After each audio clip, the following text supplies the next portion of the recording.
বঙ্গজীবনের অঙ্গ বিশ্ববঙ্গ। আপনারা দেখছেন বিশ্ববঙ্গ টিভি।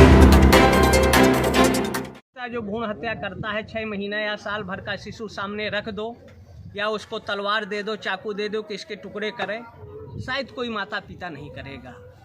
तो अगर संतान नहीं चाहते तो अपनी इंद्रियों पर संयम रखें, लेकिन भ्रूण हत्या महापाप है।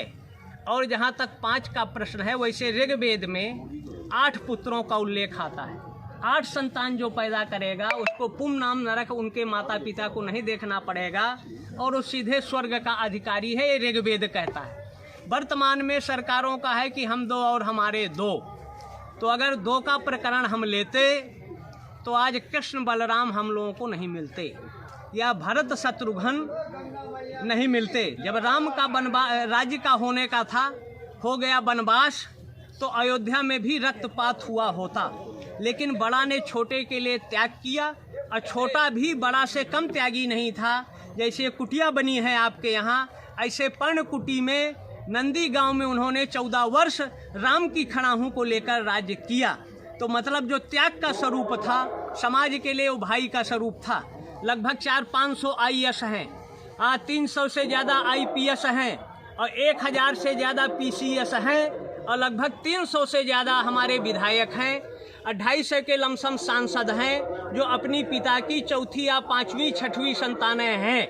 परिवार नियोजन वैसे जहाँ तक 5 का है, हम तो कहते हैं 2 आप अपने पास रखें, कम से कम 5 एक सेना को भेज दो, एक को कृषि के लिए रखिए, एक को शिक्षा जगत में भेजिए, एक को किसानी को रखिए और एक को महात्मा बना दो। लेकिन अगर नहीं कर सकते, 2 कम से कम अपने पास रखें। 3 बच्चों की जिम्मेदारी हम लेते हैं, हम उनको भोजन देंगे, शिक्षा देंगे।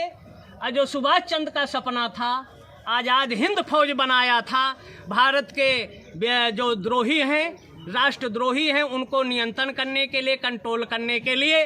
और सुभाष चंद्र जैसा व्यक्ति नहीं होता तो 1 लाख भी गांधी हो जाते, भारत को आज़ादी नहीं मिलती।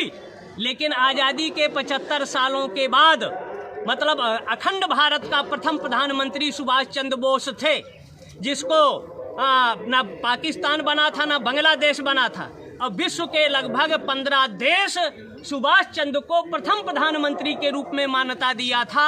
लेकिन भारत के इतिहासकारों ने या हमारी मीडिया ने इस बात को कहीं उल्लेख नहीं करती, दिखाती नहीं। इसलिए सुभाष चंद्र का जो सपना था, उन्होंने दे दी आज़ादी बिना खड़ग बिना ढाल। सुभाष चंद्र जब कांग्रेस के प्रत्याशी चुने गए, कांग्रेस का महात्मा गांधी का प्रत्याशी सीता पट्टा रमैया 12 वोट पाया, तो महात्मा गांधी अनशन में बैठ गया कि सुभाष चंद्र बोस हमको कबूल नहीं है, अध्यक्ष इनको त्याग पत्र देना चाहिए। जो ये नाइंसाफ़ी हुई है, उसी का परिणाम आज देश भोग रहा है। सुभाष चंद्र ने जो किया, जो आज़ाद हिंद फौज बनाया और शिक्षा के माध्यम से जब शिक्षा ले रहे थे, उनका एक थप्पड़ मारा प्रोफेसर ने, और सुभाष चंद्र ने मातृभूमि के बंधन के बारे में कहा। उनके पिता जानकी बाबू उस समय के लायर थे, बड़ा सम्मान था। ये हुआ कि माफ़ी मांग लो, सुभाष ने कहा माफ़ी उस टीचर को मांगना चाहिए, उसने हमारी भारतीय संस्कृति, भारतीय कल्चर और भारत माता को संसदीय शब्द कहा है। उन्होंने माफ़ी नहीं मांगी। विदेश में जाकर हाई एजुकेशन लेने के बाद भी आज़ादी के लिए जो उन्होंने किया चिरस्थायी है। लेकिन सुभाष चंद्र का ना आज इतिहास में पढ़ाया जाए, न भूगोल में पढ़ाया जाए। इसलिए बंगाल की कम से कम शिक्षा में LKG से लेकर MA तक एक पाठ सुभाष चंद्र बोस का अनिवार्य होना चाहिए, जिससे उनकी विचारधारा चिंतन से लोग आत्मसात करें। ये जो बंगाल का भूमि है, अगर देखा जाए भक्ति के क्षेत्र में चैतन्य महाप्रभु और तपस्वी के क्षेत्र में कपिल मुनि और विवेकानंद ने विश्व पटल पर जो बंगाल का या सनातन का मान सम्मान किया था, तो हमारे महापुरुषों को इतिहास से जो किनारे किया गया है, उनको इतिहास में अंकित करना चाहिए, नए जनरेशन को बताना चाहिए, पढ़ाना चाहिए, जिससे भारत का भविष्य उत्तम सुखद हो, राष्ट्र की भावना जागृत हो, चेतन। বঙ্গজীবনের অঙ্গ বিশ্ববঙ্গ। আপনারা দেখছেন বিশ্ববঙ্গ টিভি।